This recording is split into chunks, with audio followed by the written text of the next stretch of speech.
Naka-jackpot tayo, oh. Napaka-potential na nito, oh. Nakikita mo ba ang reflection mo sa telepono? Kung oo, yan ang itsura ng wala na namang pera.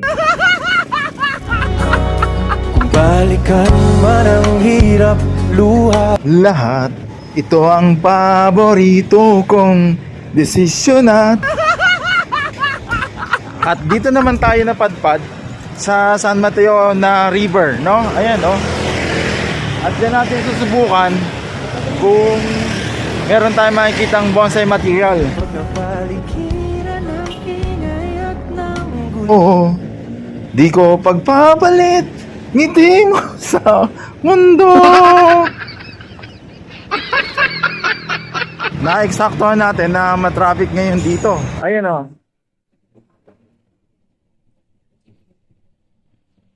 Yan, yung mga buhangin na yan, kukuha tayo niyan. Kailangan natin yan eh. Pero alam nyo ba na malayo yan? Mukhang malapit lang. At dyan ang daan niya, no? Yung daan, papunta sa ilog. No? At habang tayo ay naglalakad, ay magsasabi na naman ako sa inyo ng kasabihan na ang taong tumatakbo ng matulin, kapag ka natinik, aray ko. Pakak! It's another video na naman tayo ng bonsai hunting collection natin. At ano kaya ang meron tayo rito na makikita? Sana naman makakuha tayo ng medyo maganda, no? Wag na yung medyo, dapat talaga maganda. Kung hindi man yung karakter nung isang bonsai material, at least yung species, no? At syempre, dahil ilog to, ina-expect na natin na marami ritong tibig labnog. O kaya naman, kung just in case, makakita tayo rito ng mambug o yung bangkal, di ba?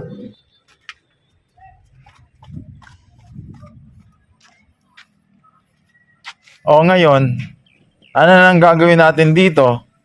Puro ganito lang itsura ng lugar. O, nakikita nyo? Pero dun sa gawin na yon, dyan, malalaman natin dito ngayon kung makakakuha tayo rito, no? Pero ang primary na aim natin sa pagpunta natin dito para makakuha tayo ng river sand. Wala na kasi tayong medium eh. So nakita ko yung mga river sand dito parang hindi ganun ka gamunggo ang size. Dapat sana ganun eh. Kasi dapat sa river sand hindi yung masyadong pino. Ang maganda nga yung pinagbistayan. Alam nyo ba yon? Kunyari yung sa mga S1, kung laharang ginagamit nyo, pwede kayong gumamit ng pagtataniman nyo, pero yung pinagbistayan, no? Tay, kalma lang. Mukhang hinihingal ka yata. Dito may mga nagtatanim pala rito. Tingnan nyo, oh. Oh, may nagtatanim ng kamuting baging yan no? Pero in fairness, dito sa lugar na to, parang magandang pasyalan sa tingin ninyo. 'Di ba? Yung pagkahapon, yung papalubog na yung araw, parang nakaka-relax dito, magbisikleta, ganyan. Ayan ayan yung river sand, no? Kaya lang tingin ko parang pino. Ngayon kung pino yan, saan tayo pupunta na hindi pino? Baka dito sa kabila. Pumunta muna tayo rito, dyan sa ilalim ng tulay, kasi mas nakalalamang nandyan yung mga hinahanap natin. Matindi yung lagaslas no? Akala mo lagaslas ng falls lagaslas pala ng drainage dito may nakita ako this is ayan o kaya yan tibig diba? Yun naman Ficus nota yun hindi yun ayan yan yung malaki na yan hindi yan binubonsai tara. Magandang makita sana natin dyan yung mga paulit-ulit na binaha, yung nabuhay tapos nasira ng baha tapos nabuhay ulit, di ba? Dito may mga ito katulad nito.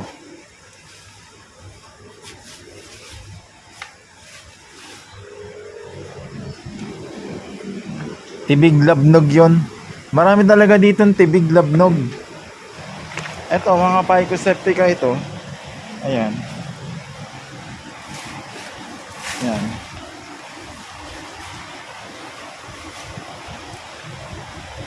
Eto. Ayan Ficus septica. Ayan. Diba? May nakikita naman ako pero hindi pa mga potensyal. Pero mas nakalala, makakakita rin tayo. Dito sana bala kong mamingwit dati. Ang problema, tingnan nyo naman napakadumi. Di ba? Sayang lang sana magawa ng paraan na yung mga ganito malinis natin, no? Sayang yung mga ganitong ilog, no? Tapos tingnan nyo naman, napakaraming basura sa masabit-sabit. At anyway, siguro maganda-ganda na to kaysa sa ibang parte kasi wala at least na nakatambak na mga basura. Pero tingnan niyo dun, siguro nangingisda yun, tingnan nyo. Ayan, oh. 'Di ba? Nangingisda siguro 'yan. No? Naliligo lang. Isipin mo, maliligo ka dyan, no? Sa tansya ko, parang parang wala tayong masyado nakikita ritong potensyal. Pero alam nyo, hindi ako kumbinsido kasi syempre alam nyo, yung parte na yan ng ilog, yan pagka malakas ang ulan, talagang bumabaha to, mataas ang tubig. Kaya iniisip ko, meron talaga dito na pwedeng matabunan na bonsai material na maanod, tas mabubuhay, di ba? Sa mga parte na yan, dyan sa mga ganyan, di ba? O pwedeng mabuhay sila dyan. O yun, katulad nun yun sandali, tingnan natin. Eto. Meron akong napansin. Eto, katulad niya, Eto, Uy, ang bihira. Mukhang naka-jackpot tayo, Bayabas to, mga kababayan. 'Di ba? Tingnan nga natin. Tingnan muna natin yung pinaka-base. Pero kahit na ano ang base nito, kukunin na natin to. Kasi, katulad niya, nakita nyo yan? Napaka-potential na nito, 'Di ba? Kasi may mga ugat na sa taas niya.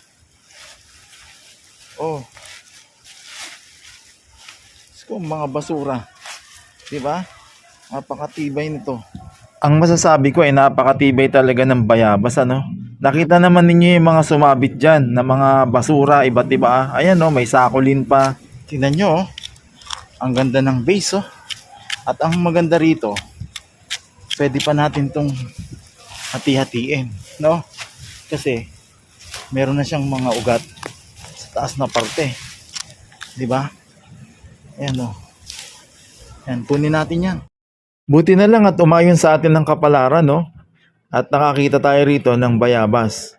Akala ko wala na tayong makukuhang maganda at potensyal na bonsai material. Naka-timelapse kasi kaya mukhang madali lang kunin. Pero kapag nilalagari ko sumasabit yung kamay ko doon sa semento. Ayan, nakuha natin. Pinahirapan tayo nito. Ayan, kita nyo naman. 'Di ba? Ayan, napakaugat. 'Di ba?